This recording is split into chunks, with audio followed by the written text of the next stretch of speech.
Hello, and welcome to the Park After Dark. Now, I know what you're thinking. It's not dark outside. Well, funny story about that. This is episode 10, and we are joined today by Richard from Theme Park Motivation. How you doing today, Richard? Good, man. How are you? I'm doing pretty well.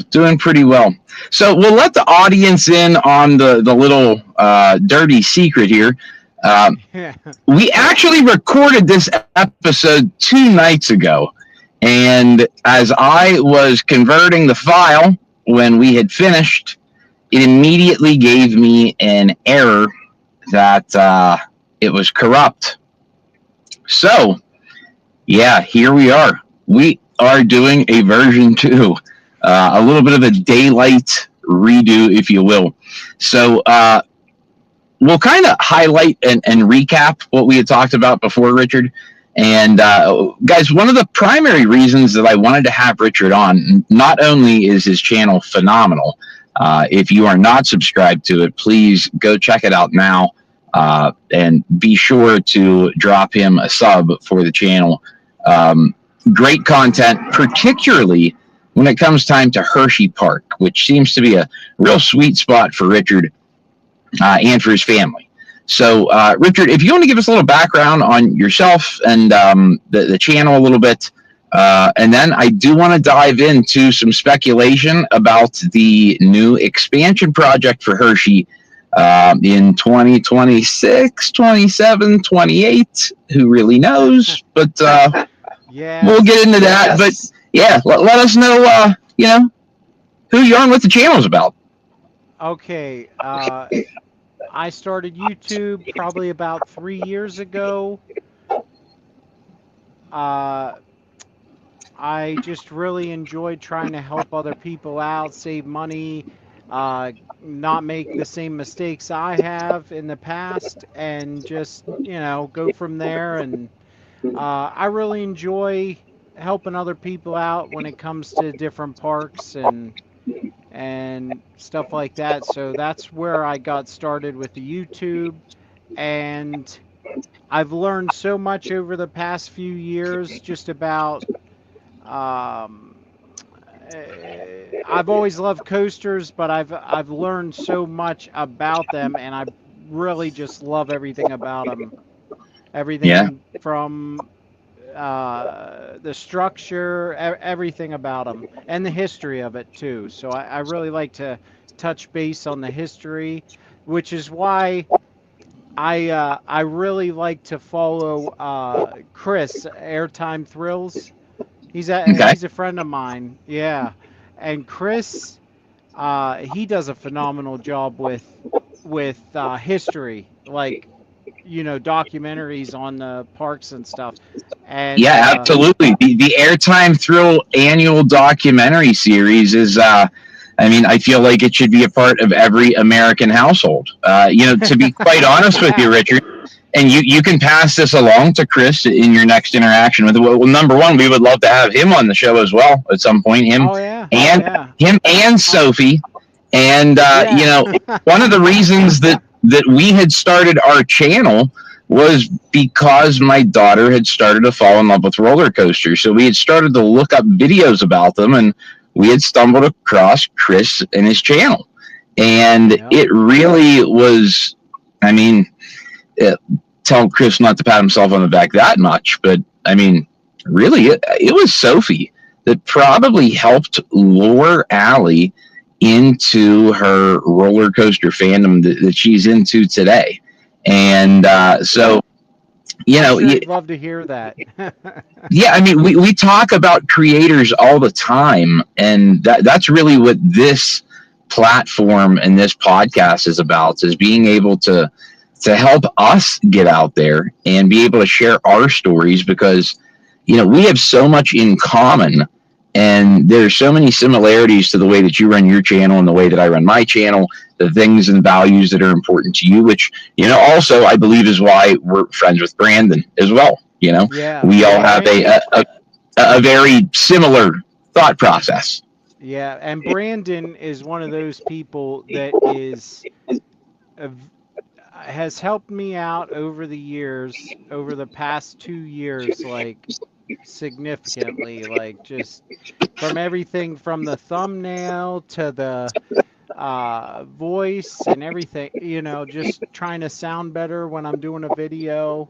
Although I, I can't, I don't always listen to them because I I've yet to perfect that. Same with Chris too. I mean, the way that he talks and he does that fast, like real fast talking, and he's like, Yeah. it took me a while to do that, and some people don't like it, and some people do, and that's Well, his thing though.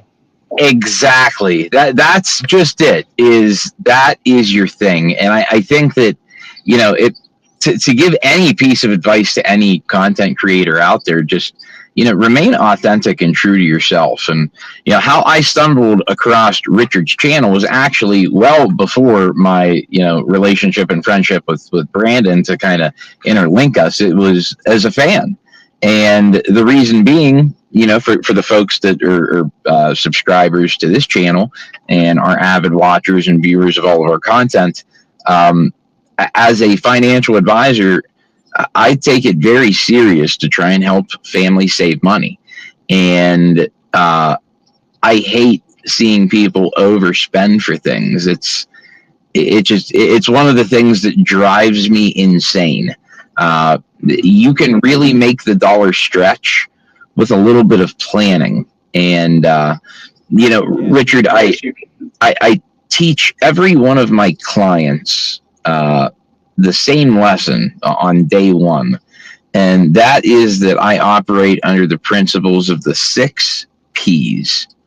And guys at home, you can take this as a free lesson. This is something I would typically charge for, absolutely complimentary on the podcast. The 6 P's stands for prior planning prevents piss poor performance. And if you remember the 6 P's and you stay true to that methodology, that no matter what you do, you understand that prior planning is going to prevent piss poor performance, you don't have to hit a home run on everything that you do. Don't even try. Sometimes it's okay to mail it in and just be average or okay at something, or whatever it is you're talking about. But you don't have to hit a home run every time. It's about consistency. It's about having a plan and knowing how to formulate a plan. And I think a lot of people don't build a plan, Richard, because they don't know how. And it's very easy how to build a plan. You just have to establish a goal. And I know everybody has goals. And once you have your goal, it's working backwards. What do I have to do to achieve that goal? Okay, then how do I take care of that step? And what about that leg? And it's just building and working backwards from goals. Yes. And you know what I notice a lot of people do is they settle. And I think you just have to think outside the box. There's a lot of jobs out there. If you're not happy at a place, you're not making the good money, you have dreams, you have goals, aspirations, things you want to do and accomplish, do them while you're young, because once you have kids, you're talking, you have a wife, kids, there you go. It went from $500 trip to $3,000 trip. And it's just that simple, because I can just do like bare minimum, where it's like, okay, I guess we have to have 2 suitcases that we have to fly with. Richard, it's like you're a part of my marriage, okay? We literally had this conversation last night. She said, honey, have you thought about when you go to California, what are you going to do? Are you going to get a hotel room every night? I said, absolutely not. I'm going to be by myself. I have a Planet Fitness membership. I'll get a hotel room like every other night, and I'm going to sleep in a Planet Fitness parking lot, and I'm going to go in and I'm going to use the shower that I pay for in the morning, I'm going to put on a clean pair of clothes. I'm going to probably get a nice fresh squeezed juice. Great juice bar at Planet Fitness. I got to give them credit. And after a little bit of fresh nutrition, I'm going to go out and I'm going to go ride some roller coasters. And she said, you're not afraid of sleeping in a parking lot in like San Francisco with all the crowd? I was like, absolutely not. I could absolutely care less. That would be the worst mistake that any criminal could possibly make, would be to break into my vehicle when I don't have to worry about being responsible. Like, if my kid's there, that's probably the best time to break into the vehicle, because everything that I'm going to do is to protect that kid. That's the only thing I'm going to be thinking about. If I'm by myself, absolutely, and I don't have to worry about my kid getting hurt, my wife getting hurt, it's going to be a bad day. It's going to be a bad day. But so that is the game plan. I'm going to hit some parking lots, and it's going to be absolutely awesome because, like you just said, you can do things at a minimal. I do things at a minimal. I was a Boy Scout. I used to sleep in a tent. I don't know if I'm going. I'm not sleeping in a parking lot, but I'm not. The wife's. Hey, don't knock it till you've tried it. Let me ask you a question. Have you ever spent $150 on a hotel room that you only were in for like 6 hours, from getting back from a park, sleeping, and then waking up to start driving? If you've ever done that before, and then imagine doing it 40 times in a year for like 3 years straight. And I'm like, holy shit, the amount of money. And I just came to the conclusion, Richard, that if I had the discipline to be able to cut out 75% of that expense, it would allow us to take 2 entire more trips per year. But sacrifices had to be made, So I really try to be a realist that I do kind of practice what I preach. I am a little bit of a lunatic. I will go to the extremes to not have to spend money if I don't have to, because why? It's really not going to make any difference to me. Right. The odds of me sleeping for more than 4 hours in a day is very minimal. So, the way that I see it is, if I'm by myself, like, why am I going to pay to sleep somewhere for 4 hours? I'll just do it in the car and I'll keep driving. Okay, California makes a lot of sense. Yeah, California is a very big state. I have a lot of ground to cover. So if the Planet Fitness, keep in mind, is 24 hours. So if I pull in at 1 o'clock in the morning, I wake up at 5 and I'm ready to start driving again, that shower and juice is 30 steps away, baby. It's I'm actually going to be documenting it. It's going to be a big part of the video. I'm making a big joke about it.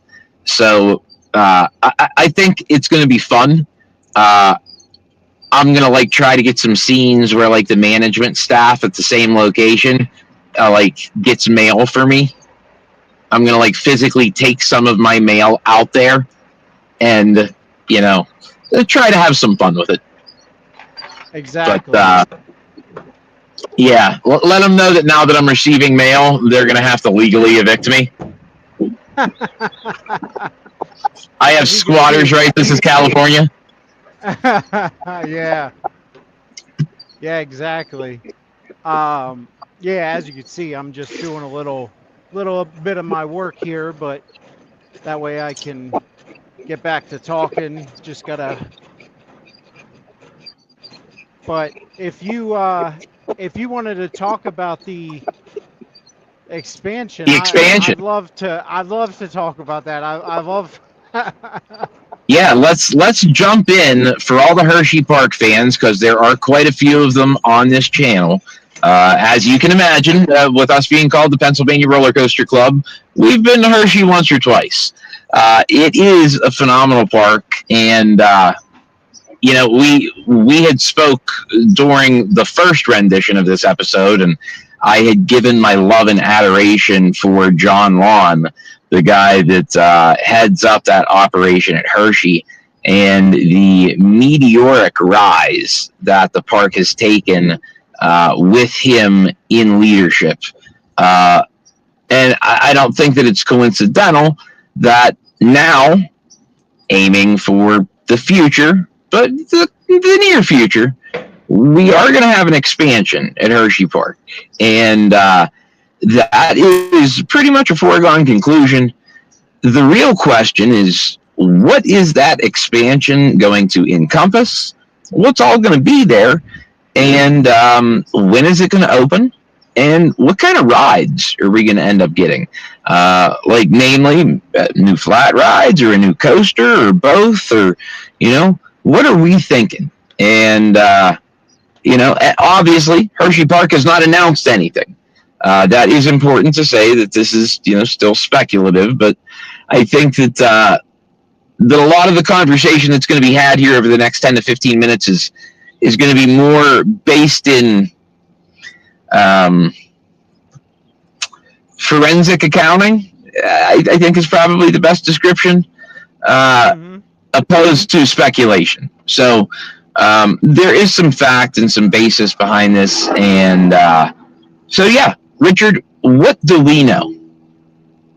So we know that the area by Candemonium has had some significant work done as far as leveling it out, doing some drainage work. It's actually gotten all the way out to the street. They have that street right beside. Did you say drainage work?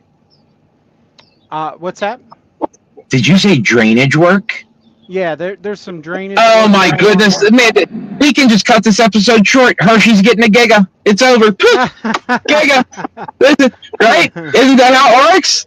Giga. Yeah. I'm just playing. I will touch on that because there is a big in this coaster community. There is a massive, like, our beloved Brandon. He's one to hype everybody up, He's definitely one to. But hey, that's what he does. That's predictions. Like, hey, you want to see people excited for something, and I don't see. I've told him before. I don't. Hershey Park will never get a Giga coaster. I agree with you. Ever have. There is no. I'm going to make this prediction. They will be the first park besides Cedar Point to have 4 hypers at once. Okay. Yeah, I mean, I could see that. I just don't. I don't see a Giga because. I agree with you. I agree. Now, people will say there's a height ordinance that they have to abide by, but that's not true. There is some ordinances, but they're like, the ordinance is like 350 feet. They can't go over 350 feet. So, and if I'm not mistaken, correct me if I'm wrong, there are only certain areas of the park that they have placed restrictions of height, but that is due to like utility line and things of that nature and infrastructure reasons. It is not a city ordinance. No, there's like, I believe there's ordinances because of like being close up. They're close up over to the actual town in Hershey there, and I think if they were like towards the front of the park, they wouldn't have a problem with anything of height. But that's beside the point. The other reason why I do not ever see them getting a Giga coaster is if Hershey Park, and I've been going there for over 30 years, and Hershey Park never gets. They've gotten record-breaking coasters, okay, but they go for like these little petty records, like 97-degree drop. At the time, now it's not a record anymore, but right. They go for I don't know, like Sky Rush. That was like the one coaster that they really built where they were like really took a risk. I mean, Hmm. and it paid off for them. It really has. I agree. But I agree. there's when you look at like the coasters are all short. We're talking like Wildcats Revenge here, 3,500 feet of track. Sky Hmm. Rush, what is it, 3,200 feet of track, 3,400 feet, 3,600, right? I actually think that your 32 number was right. Really? Okay. It's short. It's awfully short. Yeah, Um, it's not much longer than Phantom's Revenge, and Phantom's Revenge is 3,000. yeah, So I maybe 34 at the most, but I definitely not 36. yeah. Um, And but I kind of feel like Sky Rush is their Giga. If you think yeah. about it, it has the speedy lift hill. Okay, it has Uh-huh. the insane angle for that first drop with that little divot kick to make it seem Yeah. even more intense. And then you have your low to the ground speed elements. I feel like Hershey inadvertently built Sky Rush as their Giga coaster. Yeah. So I think it would be redundant to have one because, if you look at Fury, it pretty much does the same thing that Sky Rush does, just over a longer circuit. Exactly. I mean, I just don't see, and all my years of going there, they do everything um, with it being something that's practical. And I don't see a Giga Coaster being a practical choice for Hershey Park because with that cost, which would be around $50 million, I would imagine, with the cost I of would agree. steel going up, the cost of steel since 2022 went up like 23%. So it's at least a 40 or $50 million project. That right there, that 40 or $50 million project to a park as small as Hershey is like almost half of an entire expansion. I mean, like they could put, 3 flat rides in and a coaster with that kind of money. I mean, it's a lot to spend on one attraction, and I just don't see it. Yeah, I don't see it. I mean, the only way that they would end up getting a Giga is years down the road. Yeah, Like it possibly. as to where gigas are like a norm. You know what I mean? Yeah. Um, but in the near future, I completely agree. I just don't see it happening.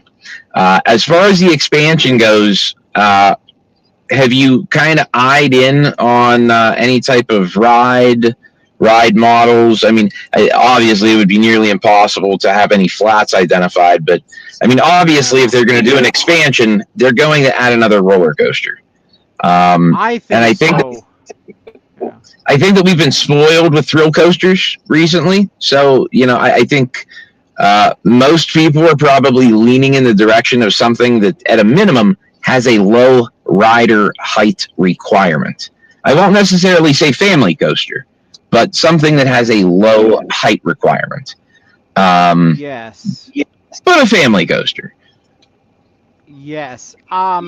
What really stands out to mind is these new B&M family inverts, which I could see that happening. I really like the idea of Hershey maybe getting one of those Intamin straddle coasters like Wave. What is it? Wave Runner, Wave breaker. Wave Breaker. Yeah, Wave breaker. yeah, and or like what's the one there at Busch Gardens, Williamsburg?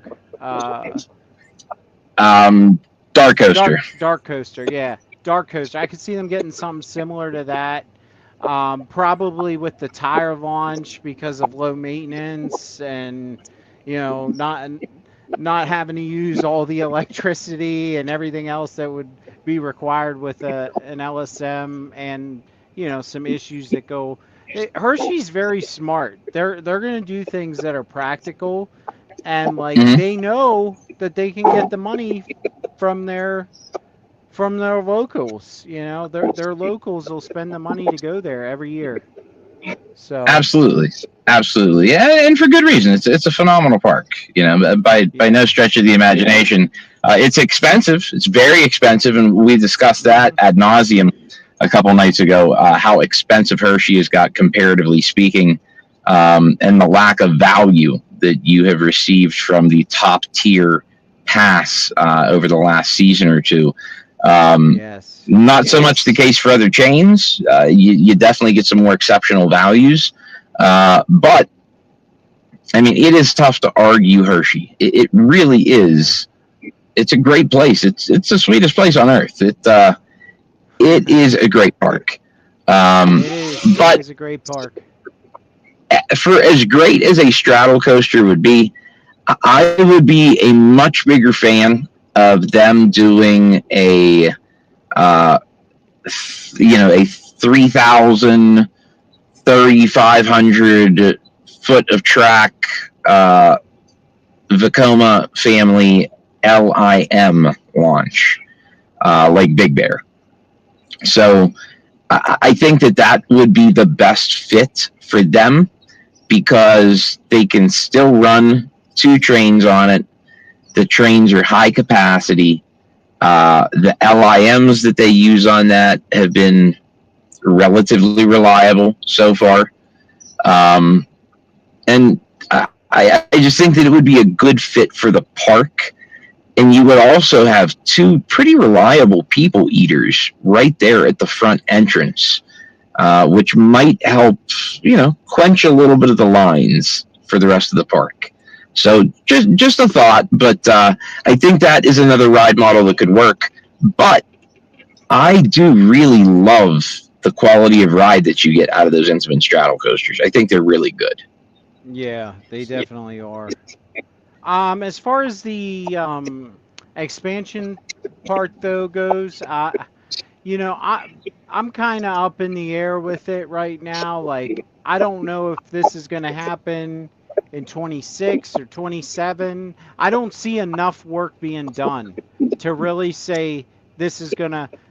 And you mentioned the other night that, well, they'd maybe they'll make an announcement and go full force into some renovations and getting stuff ready and doing some stuff over there. They're gonna have to make a pathway over there. I don't know where that will be, where that'll fall into place. Um, Probably like right beside Candemonium, kind of underneath the track where that's the only place I can really think of. But who knows? I mean, they're really when they do something, they go all out, and we'll have to They wait and do. find out. Yeah, I They just do. I, the amount of area that they've cleared out is like insane. Like I looked at pictures on Google Maps from like a year or two ago, and it's like holy smokes, you can see like it's just all cleared, like trees and stuff, and flattened out and everything. So Yeah. something's definitely going on. There's no way they tried to deny it to a couple of my friends that were in there, but they don't want. I said, listen, they don't want to say anything. They're not going to give any Right. Yeah. info to you guys. Yeah. I would, like I had mentioned the other night, if they are going to make an announcement, I would assume that it would only be an announcement of an expansion to help limit questions and snoopery back there. And they may even say, like, with an opening of 27 or 28 or something like that. But I can definitely see them making that announcement just to be able to justify an increase for season passes for next year. That is a Hershey type move. So Hmm. they're probably not going to give any information about rides, but I could definitely see them giving justification for next year's price hike. Yeah, But yeah, you know, we'll see how they play it. hopefully there's no price hike, and hopefully we start to see renovations this year. That would be awesome. Yeah, I could I'm even excited see. for a new territory, a new land, a new coaster. Yeah, I could even see them opening an area up just over beside Candemonium, just getting the start of it, adding maybe another flat ride of some sort over there, and probably like a restaurant or something, and just what a lot of people don't know is that Hershey Park, when this originally first happened here with Candemonium, they made it very clear that they plan to expand that area in the future. This was just like phase one. Candemonium was phase one of the expansion part. So, I mean, you see work going on over there. What's it going to make you believe? I mean, I'm thinking there's going to be some Yeah, rides going in there real soon. So I'm excited about the future for Hershey Park. Obviously, I love the place. So ever since I was 5 years yeah. I mean, old, if I've it been wouldn't going be for there. top, if it wouldn't be for Top Thrill 2 and for Siren's Curse opening this year, I mean, I had said ever since Wildcats Revenge had opened that Hershey has a legitimate claim to being the best roller coaster park in the world. It's just so incredibly well rounded, um, just top to bottom. There's no junk that's there. So, yeah, they just do an exceptional job. They Um, really do. and I think with this next edition, it's not going to get everybody super excited. I don't think like you had said, it's probably going to be a family type coaster. But I think this does lay groundwork for the fact that probably 29 or 30, Hershey's going to get their next thrill coaster, and Yeah, I I would say am that's really probably excited to see what fair. that's going to be. Yeah, I would definitely say that's a fair statement. I think the last two coasters being Candemonium and Wildcats Revenge. I mean, the only logical thing here is to think it's going to be a family coaster. And, another thing is Trailblazer is, it's kind of getting older. So is Super Duper Looper. It They're is. kind of getting older. And, could we see one of those kind of getting torn down or something else going up there? I don't know.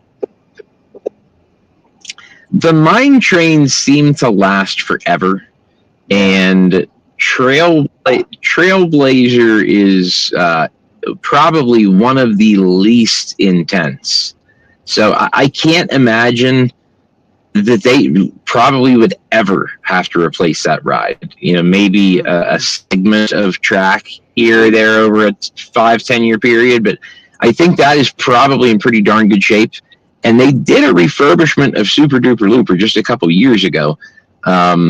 So I would anticipate that unless they deem that it is a safety risk because of malfunctioning Schwarzkopf items or issues, Hmm. I think they'll probably run it until it needs another refurbishment and then make a decision. But I think we're probably safe on both of those for the next 5 years.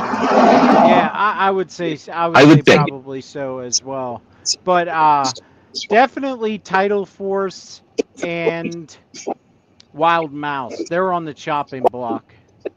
That's what I really I think. agree. I do believe that Wild Mouse a few years back, like 2015, they were trying to, yeah, I guess it's way back, like 10 years ago, they were trying to get rid of this Wild Mouse. So I could see them getting rid of that and to take our attention off of the expansion that could possibly take place in 27. They might throw in another water ride there. Who knows? I mean, possibilities are endless, Yeah. but it's always great to talk about. That's why I love Brandon's channel so much because, you know, people might say, "Oh, how do you know? How do you know?"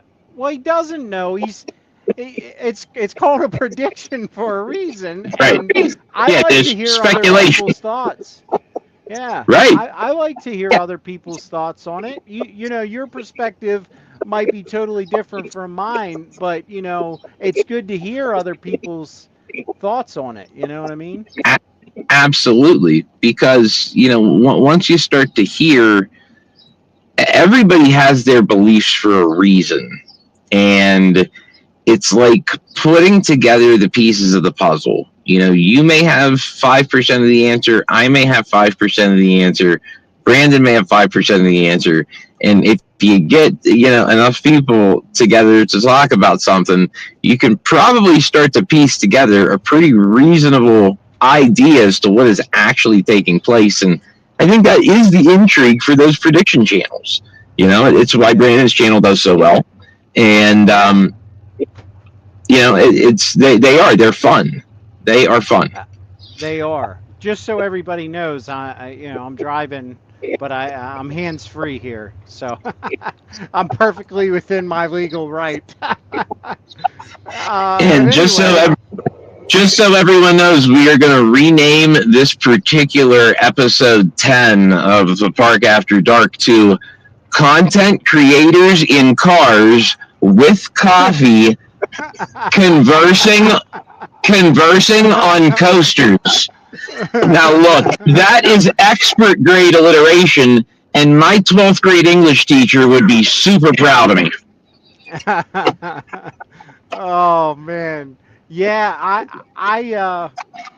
I've been wrong on Hershey Park numerous times, but I've been right about a lot of stuff, and I really do know my stuff when it comes to Hershey because and you know what? It's been like a lot of friends and what we were talking about with having conversations and getting ideas from people and just feeding off of each other.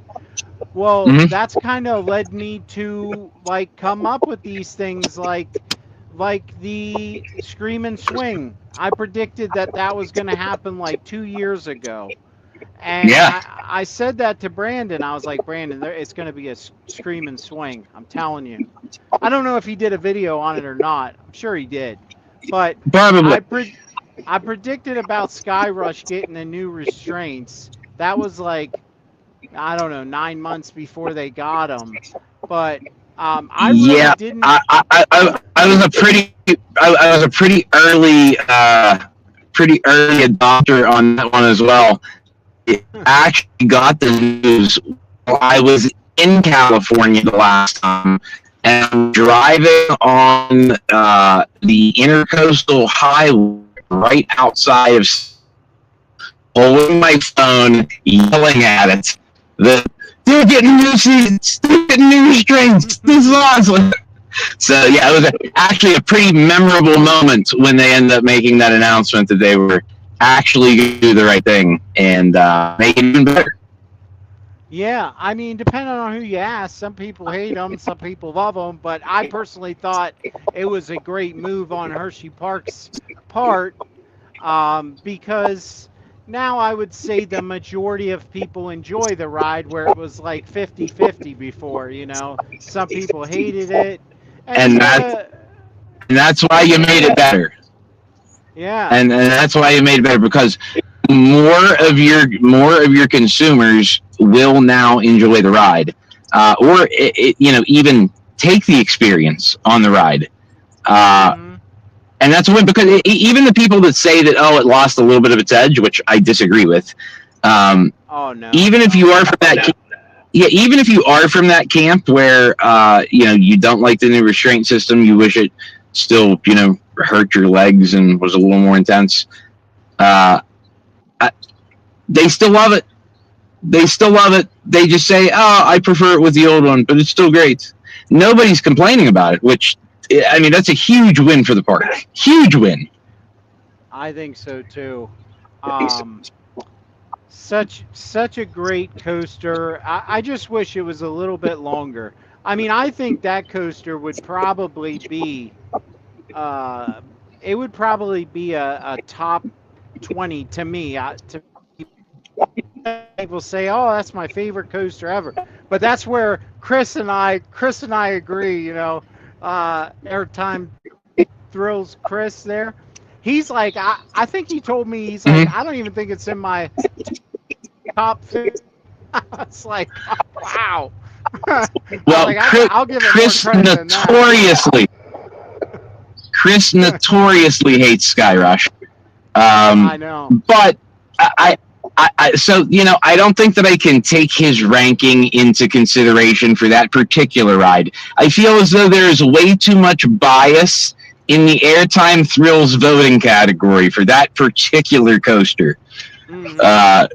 He hates that damn thing, but I don't get it. I love it. I think it's phenomenal. And again, I think it's even better now. You know, comfort is a big deal when you go and you ride all day, or especially when you start to get a little bit older. You don't want that unnecessary pain when there is a solution to have you feel none. So Yeah. it was a win, and the whole flight theming and airplane theming it was such a great idea. They really just hit it out of the park on a little budget, and it was brilliant. The whole thing. That's what I mean. That's what I was talking about when I said Hershey just does things that are very practical. And I mean, you probably weren't there for opening day last year for Hershey Park. I was there. I got the I first was. ride. It was. Were you? It, Okay. it was absolutely awful for us to get our season passes. Oh, you were one of the people in that massive line that I walked by and went right on in. Oh man. Because I mean, Back keep in then, mind, I'm like 4 hours away, so I can't. yeah. It's not like I'm driving out there just to get passes the week before. So we just kind of had to wait in line, and it was a train wreck. They really have to come up with a better system for that particular aspect, especially when you're charging that much money to have people waiting around like that, like cattle.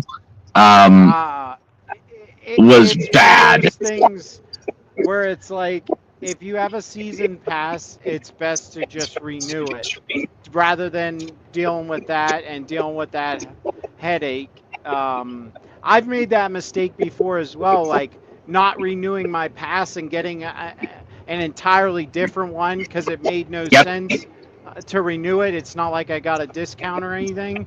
Right.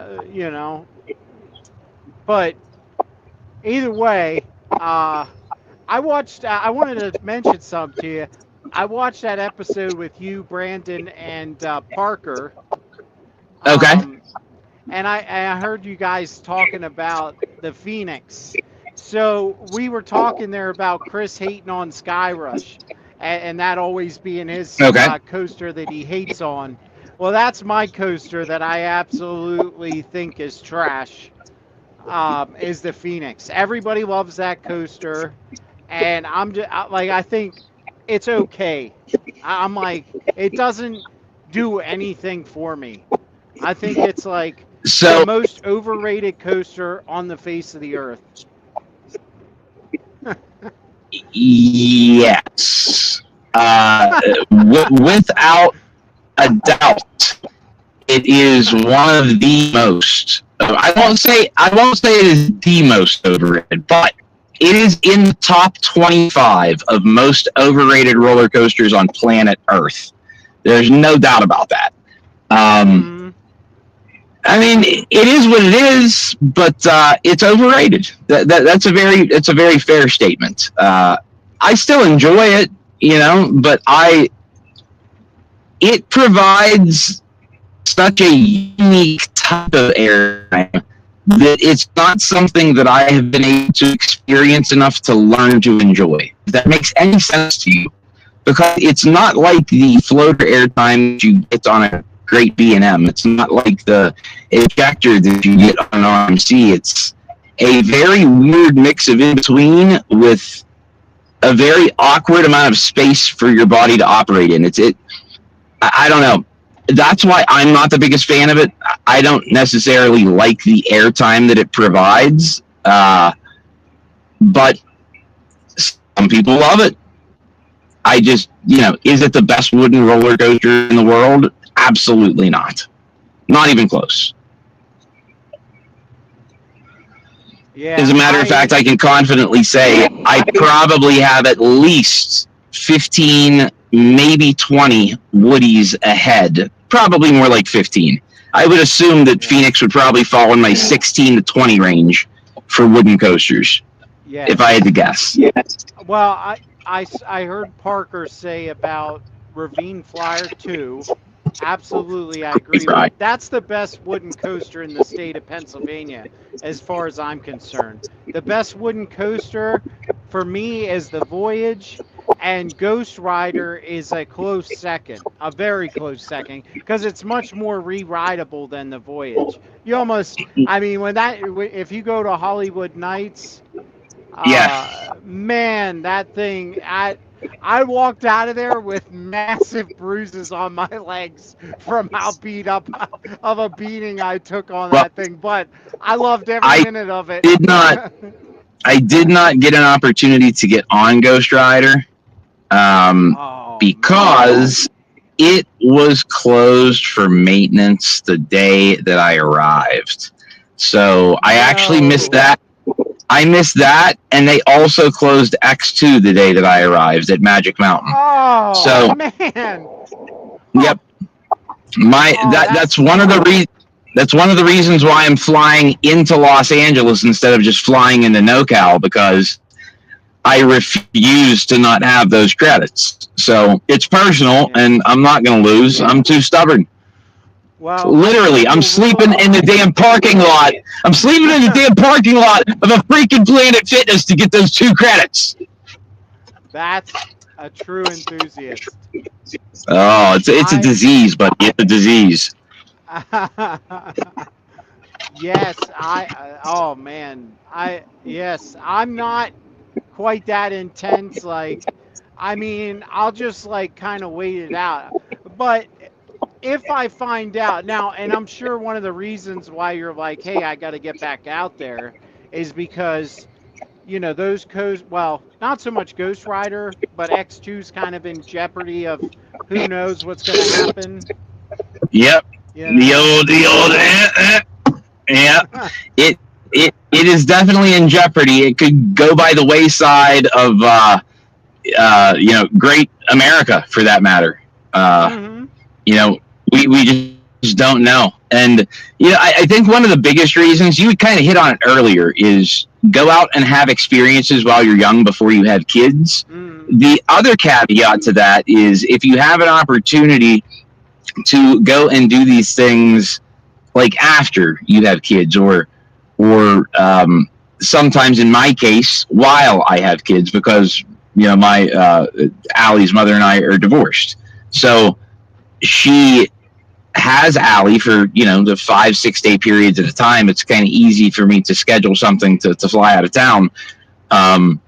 So, while I am young and able-bodied, able to physically take care of myself, traveling alone to a potentially dangerous place, while I still feel like I can be as good once as I ever was, to refer to a Toby Keith song, while I still feel able-bodied, this is the right time for me to go. We have no idea what the cost of travel is going to end up being in another year or two.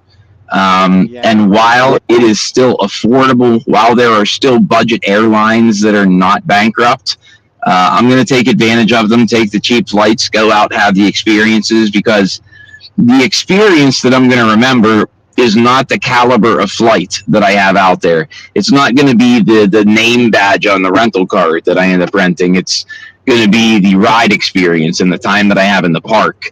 And nothing is going to interfere with that, because the entire trip is based off of those experiences. So I feel that this is the right time to go. Yes, I would agree. And just to touch base on what you said about you choosing a budget airline or whatever. A lot of people, I don't care. I spend $300 round trip for my wife, daughter, and I to go to Florida. Round trip. I Absolutely. mean, it, Absolutely.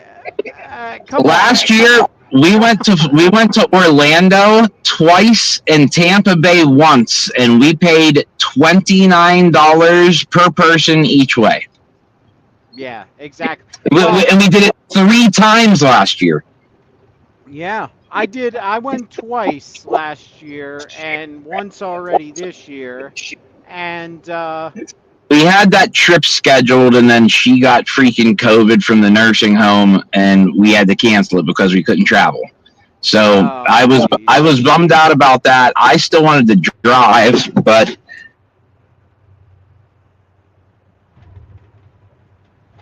oh, where do we go there? There we are. In the end, Oh, you can't drive by yourself for a trip that was meant to be an anniversary trip. oh Kind no, of no, you can't. defeats the purpose. I joked about going by myself anyway, but she did not find it nearly as funny as I did, which is a shame because it was solid material, solid Here's another material. thing with budget airlines and stuff. I touch base on like just trying to, I see a lot of people say, I'd love to get over to Europe. I'd love to get over to the UK, whatever. There Mm-hmm. are so many. There are so many flights. We're taking French B over to Paris this summer, and that whole trip, and it's expensive, but that was a 7-hour flight with my wife and daughter, so they got to be comfortable at least a little bit. So I got them the bigger seats, paid for. But anyway, it starts at like $500 round trip a Yeah, person, and it's pretty affordable if you're flying solo. And we rented an RV over there for 9 days for $1,000. I mean, yeah, you that's a really can't great go deal. wrong. And they No, have, that's a great like, deal.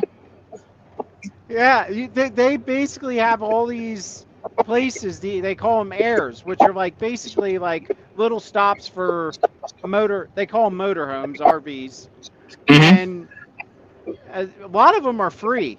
And if they're not free, they're like a small fee, like $10, Yeah, $20 at the that's really most. cool. That'll be Yeah, such a cool and experience. yeah, I mean, that's what I'm about, like making the most out of things for the best value. I mean, Yeah, absolutely. now we're spending a lot of money on the park tickets, but even those, I found tickets to Fantasia Land for like $29 a person. One of the That's best a great deal. parks in. I know, right? It was like, Yeah, now for our viewers that are watching and curious about the different destinations that you can travel to on a relatively low budget, if we're talking international, some of the airports that you want to look into that are going to give you some of the best deals. For instance, even though there might not be a big coaster population there, if you're interested in Europe, Reykjavik, the capital of Iceland, is a yes, very inexpensive flight. Also, yes, it is. Heathrow to London is a relatively inexpensive flight. To Paris is a relatively inexpensive flight, depending on the season. Also, Amsterdam is a tremendous location to fly into.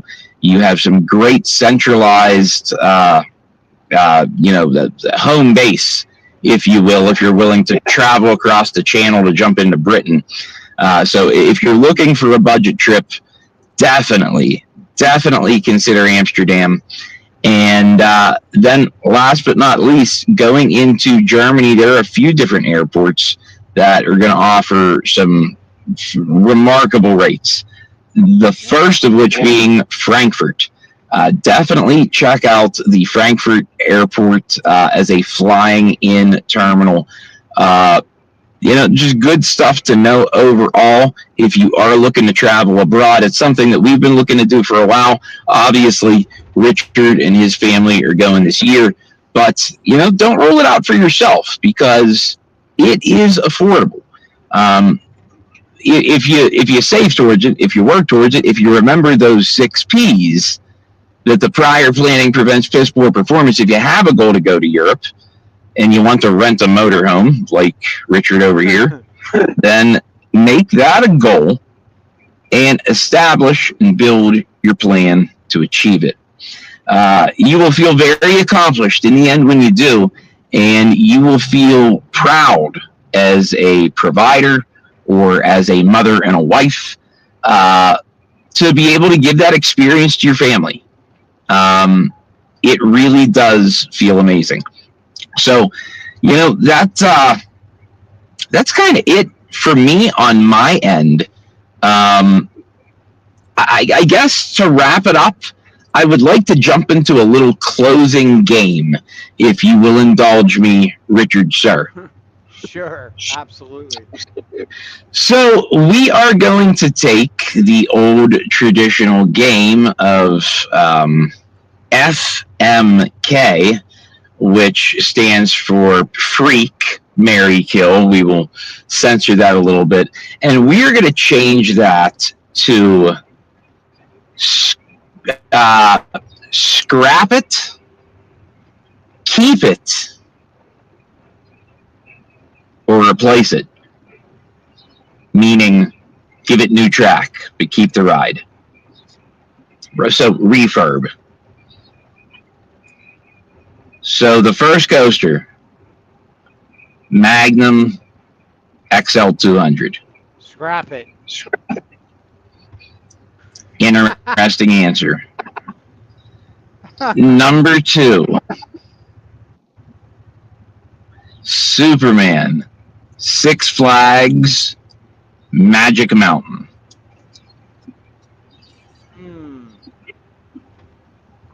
Oh, being the tower, the tower. no, God. Yeah, scrap that. Can I pick scrap it for both of them? Absolutely, yeah. You can pick scrap it for any of the ones I'm about to read you.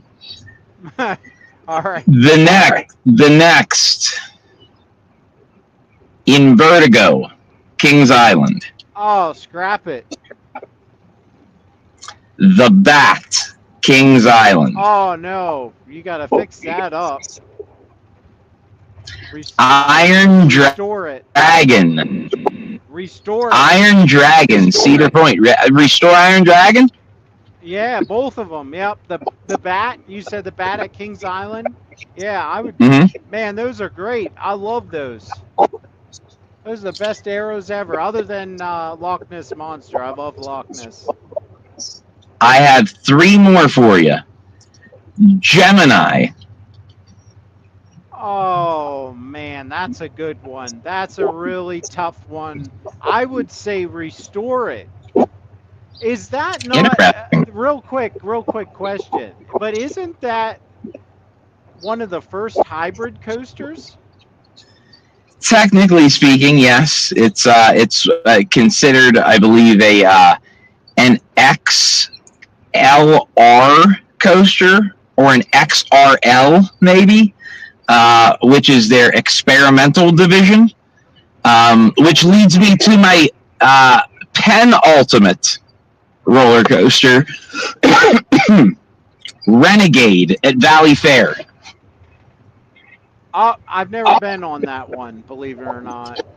That is another XLR. It's a single track, smaller, shortened, more airtime version of Gemini.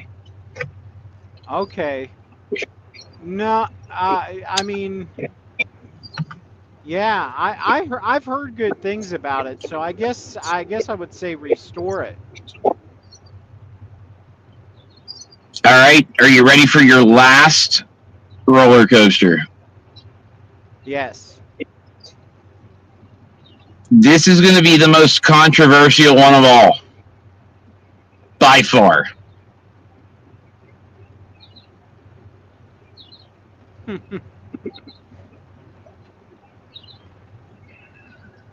Top Thrill 2. Oh man. Now, I am asking you to put your Brandon shirt on. And so, really quickly, to inspire you, I am going to encourage you to smile, think positive, and keep riding coasters before you make this prediction. Well, I've never been on it, so I want to ride the thing.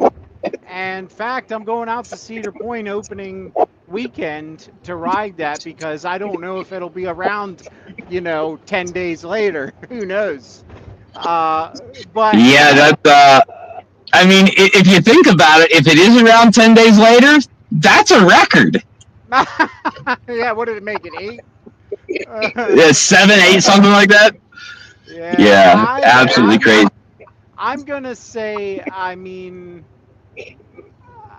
wouldn't say you restore it. I wouldn't say scrap it. I wouldn't say replace it.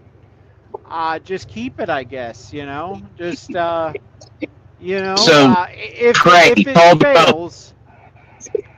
if it fails, what they need to do is get their head out of their behind and learn forgiveness and make amends with Intamin, one of the greatest manufacturers ever, and get the job done right and properly, like they should have done, and like Brandon and I both agree on, and we both talk about it. They should have went with them in the first place, but hey, wanted to go cheap. So, as we wrap it up and close out, I'm going to give you an opportunity to make 2 bold claims. Give me 2 Six Flags parks that currently exist that nobody is talking about as a potential option to be sold that could possibly be sold. Six Flags Great Adventure. And I know you said that's interesting. I know you think King's Dominion, and that very well may be. That is definitely one of mine.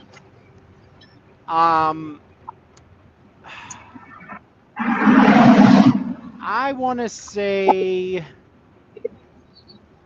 I don't know. I could see one of the Texas parks going as well. I could see over Texas or very interesting. Yeah. So my second park is Six Flags Fiesta Texas. Okay. They are relatively landlocked and full. There's not a ton more that you can really do in that park without just replacing things.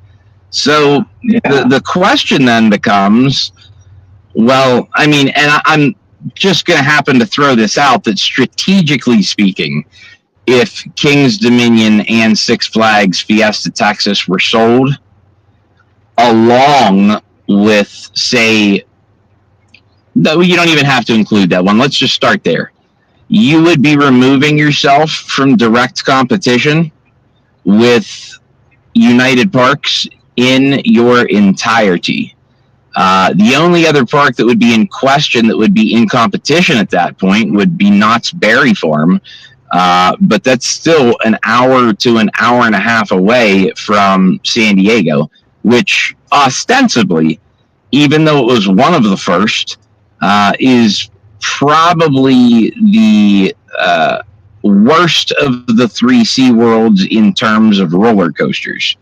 Even though it's great, and I love the rides there, just to be fair to the other parks, they do have a better coaster lineup. So I'm not too sure how much Knott's and SeaWorld actually are in competition on the West Coast, but I do know on the East Coast that King's Dominion and Busch Gardens Williamsburg definitely they've been in a dogfight for 35, 40 years, 50 years.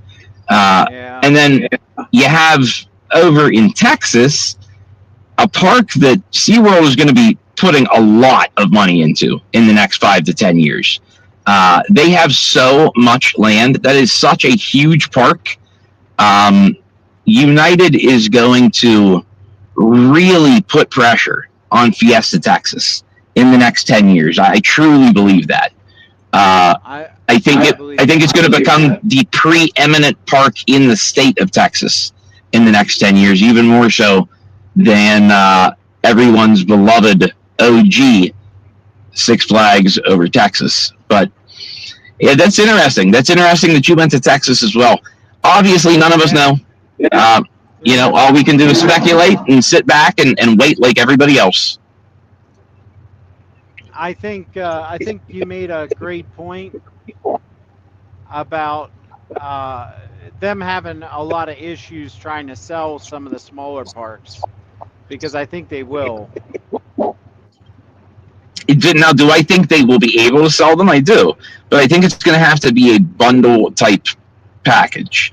You're going to have to wrap a King's Dominion with 2 parks, and then you're going to have to wrap a Fiesta Texas with 1 or 2 parks.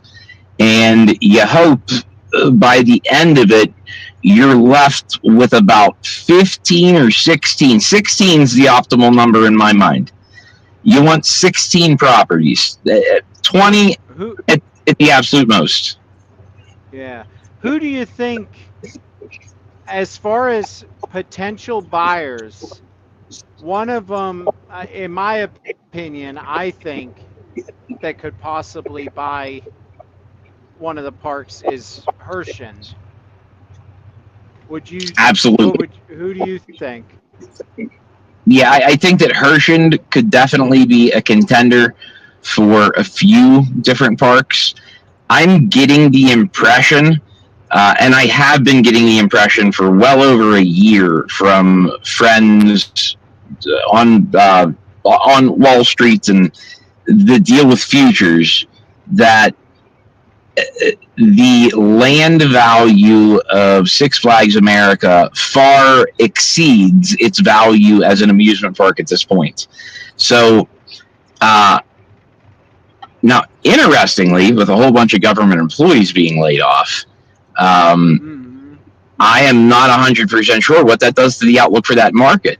And I'm sure that this is something that Six Flags has been considering as well, which is another reason that I kind of call into question that Doswell territory. But just in general and overall, yes, I could see Hersheypark definitely being involved in a smaller type acquisition, as in Six Flags getting rid of Frontier City. Well, yes, I was going to say Frontier City, but they are on a lease there, so they would have to cancel their lease, and Hersheypark would have to voluntarily, go to EPR, who owns the property, and then try to, be the operator. But I think that the other one to really look at is Knott's Berry Farm, because I could see that. Hersheypark and Knott's would be a match made in heaven. And again, I'm going to speculate that if I am, if I am Six Flags, I am trying to make a deal to sell Knott's Berry Farm, Six Flags Discovery Kingdom, Six Flags Fiesta Texas, and King's Dominion to United Parks. And then I would sell Six Flags America for bits and pieces for a real estate deal. And additionally, I would look into selling Six Flags Mexico. I would look into ending my emphyteutic lease at La Ronde, and I would look into selling Canada's Wonderland. If I were the Six Flags Corporation, knowing that you have rights deals with manufacturers that are in the United States, and that you are going to be dealing with tariffs to be able to ship merchandise and products to and from your parks between the three countries. I think that is enough to at least create questioning about long-term financial effects of that, especially considering that the vast majority of attendance to Canada's Wonderland isn't even actually by the Canadian people. It's by the American people that travel into Canada every single day to go to Canada's Wonderland. And I can say that confidently because we literally have like 100 times bigger population. So I know it's from Americans traveling over the border to go on a frequent basis. That may end. So you may also be in a narco state situation with Mexico, where the cartels and the government are working in collaboration to keep bad actors in power, which is probably going to end up causing a United States military strike against the cartel. And, you know, Mexico City is the capital. That's where Six Flags Mexico is. These are all things that, as an investor, I would be questioning my board of directors about. And if they did not have ironclad answers with factual evidence to back up their beliefs, I would probably be encouraging them to shit and get off the pot. That's just my perspective as somebody that reads charts. And I just, there are a lot of questions. So if I am Six Flags, I am unloading shit left and right. I am paying off as much of my debt, if not all of my debt. I'm going to establish myself with a AAA credit rating as a newly formed business. I'm going to have cash on hand for capital to make borrowing easy for new rides for all of your 16 to 20 parks. And then I'm going to set up a rotation, just how Cedar Fair did previously, where you knew that every 4 to 6 years you were going to get a new roller coaster at Kings Island. Every 6 years you're going to see something at Knott's. Every 4 years you'll see something at Cedar Point. And I would set up a rotation. I would prioritize my levels of parks to how I'm going to invest in these and which ones I feel are going to be the biggest cash cows, and that's what I would chase. I would try to do things at an expert level on a manageable level. And my feeling is. Oh, go ahead. Sorry. No. Go ahead. I just to wrap that up. I feel like they have too many parks right now to be able to execute that. Yeah, they've got to unload a lot of these water parks. They've got to unload some of those water parks, especially the one there in Arizona. And I think that would be an easy thing to get rid of, because now you've got that Mattel Hot Wheels place there. Yes. I don't even know what it's called anymore now. But I mean, getting rid of that one down there, I think it's Hurricane Bay or something down there in Phoenix. Yes. Getting rid Correct. of that.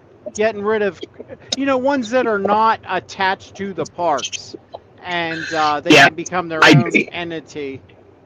I definitely think that is going to be a movement, is that if it is not attached to a park, it's probably going to be up for sale. Gone. And it's gone. I also think that pretty much the only standalone water park that should be kept is Schlitterbahn. Yeah. And that's simply because of name recognition. I think it'll be gone. Yeah. Although I'll say this, I think they will keep it. Will be gone.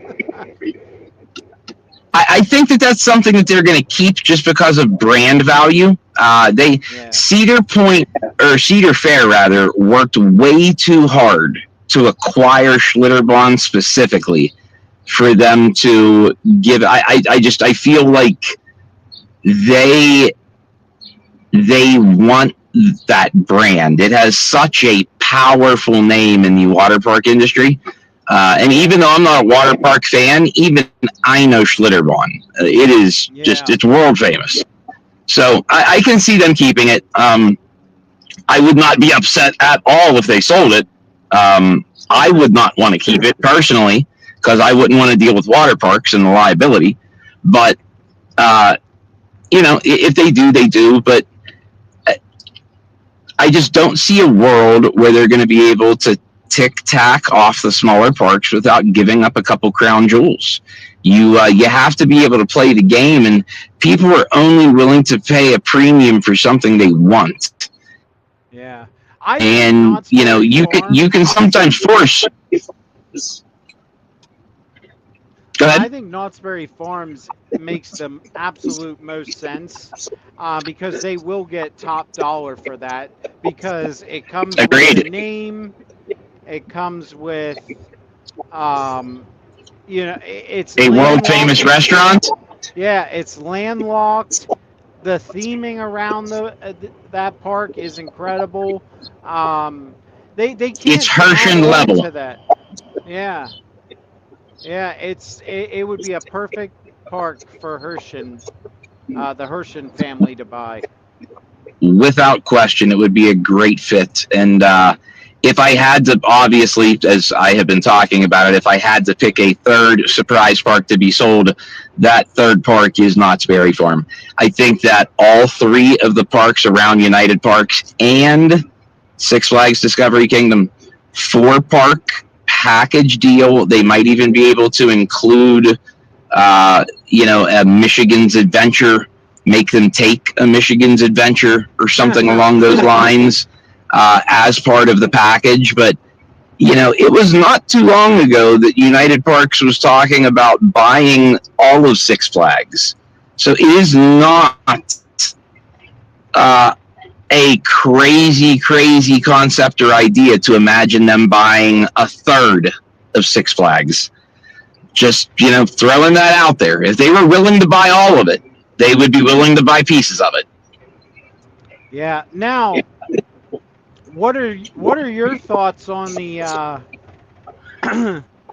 this is totally different. I'm a little off subject here, but with saying that, it kind of reminded me of so with Busch Gardens and SeaWorld, and they don't have the season meal plan or anything. And a lot of people complain about it. I hear that constantly. They complain about, they should have a season pass meal plan. And I gotta say, there's a reason why Six Flags has gotten so terrible. And I think it has a lot to do with their meal plan being so lax in the past few years. Well, without question, mostly like 10 years ago. The meal plan for Six Flags Parks, people were going in there and just eating lunch, dinner, everything, for like $150 for the whole year. Right. And, 12 months a year. And it's like, well, yeah, you're going to lose money. Yeah, it's I don't mind that they don't offer a meal plan at the United Parks because, truth be told, I don't go to the parks to eat, so it's not not really my huge thing. Now, don't get me wrong, every park has one in particular thing that I really do enjoy that you can't get at other parks. When I go to Kings Island, I will always have a blue ice cream. When I go to Dollywood this weekend, I'm absolutely breaking my fast by eating cinnamon bread. I can't wait. It's going to be delicious. But, there's, of course, stuff that I eat, but I don't go and eat multiple meals unless I have that meal plan. Like we had talked about, my historic pace of 93 meals 2 years ago on my Cedar Fair meal plan. Could not hit that 100, but man, I feel like I'm good for a while on the whole meal plan bit. it doesn't pay for us, and like I said, we were giving food away, a ton of food all year, because we physically couldn't eat it all. We couldn't use everything that we had. So the meal plan thing to me is a bust. We're going to eat before we go in the park and then have some snacks in there. I like the churros from all the SeaWorld and Busch Gardens parks. That's my favorite thing there. So, that's kind of more my speed. But hey, thank you so much, Richard, for joining us today. It was a very awesome and special episode 10, mainly because we recorded it twice. But this one actually was a little more fun. A little sunlight, a little wind in our hair. And wait, what did I call it? It was it's content creators in cars with coffee conversing about coasters. Oh, so good.